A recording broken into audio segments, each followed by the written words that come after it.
Howdy y'all, welcome back to the channel. Glad that y'all could be here. Tonight I have a little bit of a project. We're working on Mr. Chris Liggett's ProMac 800. We're doing a little bit of porting tonight. I'm going to go ahead and get started on the transfers and get those all cleared out where I would like to see them at. So without further ado, we'll get at it. So let's do it. Apologize for the camera angles. I don't have quite the best setup uh, to show you exactly what I'm doing on the inside. But I'll definitely show you one side done, one side as original. Okay, so I do again apologize. I'm doing my best. I am very crimped right in this area here. So, all right, let's get at her.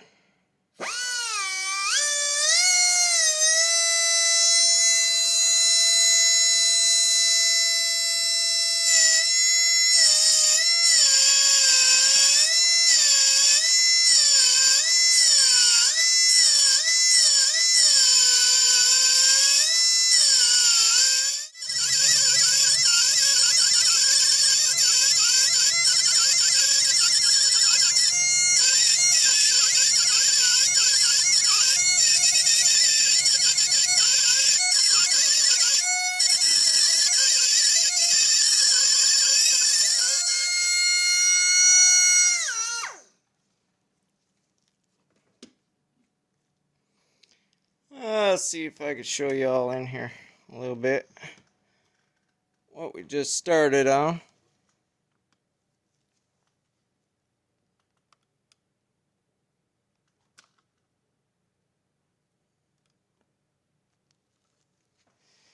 So just a little bit of the transfers there. That's just the start.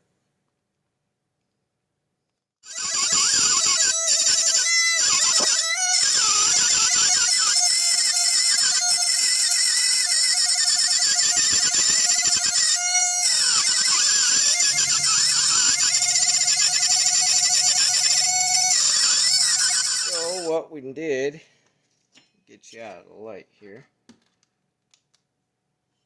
and grab my pen light.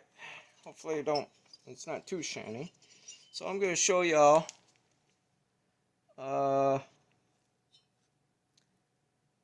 this side.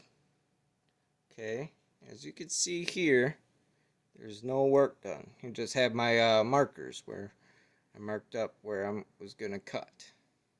Okay, then when we switch it around, take a look at the side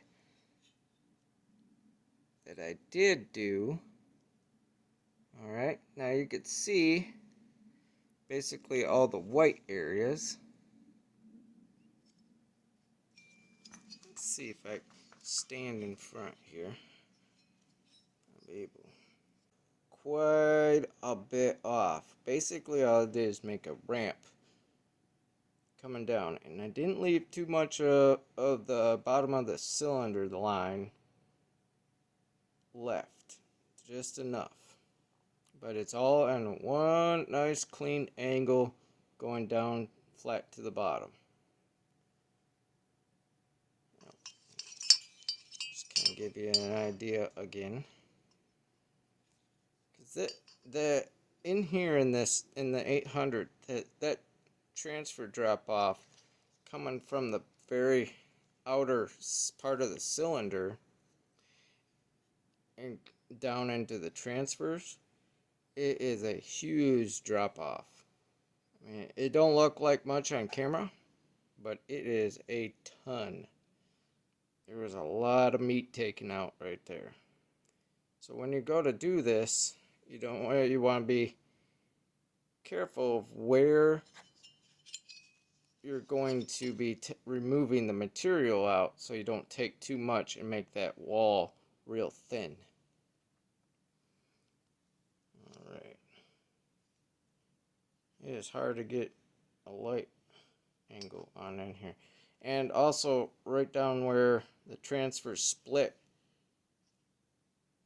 down toward the bottom of your screen in the cylinder there, I removed a good chunk of that, and then moved it back, keeping an angle downward, uh, and to a point. I'll refine that point a little bit more with a different carbon bit. But I took that down and removed most of that, and came up to where the piston ring will start to, right where you'll see the wear marks, where the cylinder ends, the lining ends, and then the drop off to the that transfer split. And I went right up to that.